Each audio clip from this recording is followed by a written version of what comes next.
Okay. And gut health కూడా చాలా important అంటారు. సో, గట్ హెల్త్‌కి, క్యాన్సర్‌కి ఏంటి డాక్టర్ లింక్?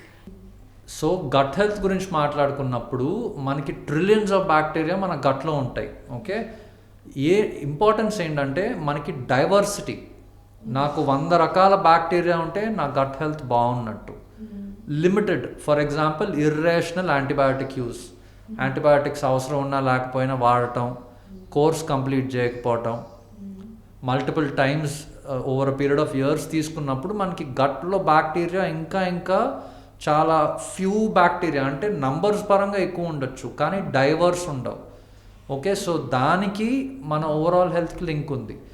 నెక్స్ట్ థింగ్, మన గట్లో ఉండే బ్యాక్టీరియా బేసిస్ మీద మన మూడు అవన్నీ కూడా, సో గట్ బ్రెయిన్ యాక్సెస్ అంటాం.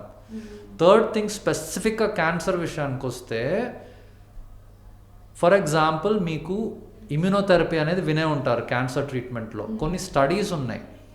సో మన బ్యాక్టీరియా, ఫర్ ఎగ్జాంపుల్ అకర్మాన్సియా మ్యూనిసిఫిల్లా అనే ఒక పర్టికులర్ గట్ బ్యాక్టీరియాకి అది మన బాడీలో ఎంత ఉన్నది ప్లస్ ఇమ్యూనోథెరపీ రెస్పాన్స్కి స్టడీస్ ఉన్నాయి. రైట్, సో పెమ్బ్రోలిజుమాబ్ అనే ఇమ్యూనోథెరపీ డ్రగ్కి అకర్మాన్సియా మ్యూనిసిఫిల్లాకి రిలేషన్ ఉంది. సెకండ్ థింగ్, ఇప్పుడు నేను బోన్ మ్యారో ట్రాన్స్ప్లాంట్స్ చేసినప్పుడు గట్కి గ్రాఫ్ట్ వర్సెస్ హోస్ట్ డిజీజ్ అనే పోస్ట్ ట్రాన్స్ప్లాంట్ కాంప్లికేషన్కి లింక్ ఉంది.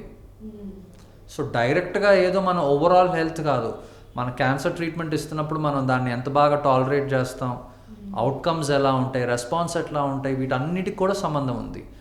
సో గట్ హెల్త్ మనం ఒక సింపుల్ టెస్ట్ ద్వారా చెక్ చేసుకోవచ్చు, అది ఇంప్రూవ్ చేసుకుంటానికి అన్ని విధాలుగా ప్రయత్నించవచ్చు. అండ్ మన ఇండియన్ డయట్లో ఉన్నంత ఆ బ్యాలెన్స్ చాలా వాటిలో ఉండవు. ఇప్పుడు మనం ప్రీబయాటిక్స్ అని ప్రోబయాటిక్స్ అని మనం వేసుకుంటున్నాం కానీ మన మన ట్రెడిషనల్ డయట్లోనే కర్డ్ ఇవన్నీ ఉన్నాయి కదా. So all of those are rich source of probiotics కదా. సో అది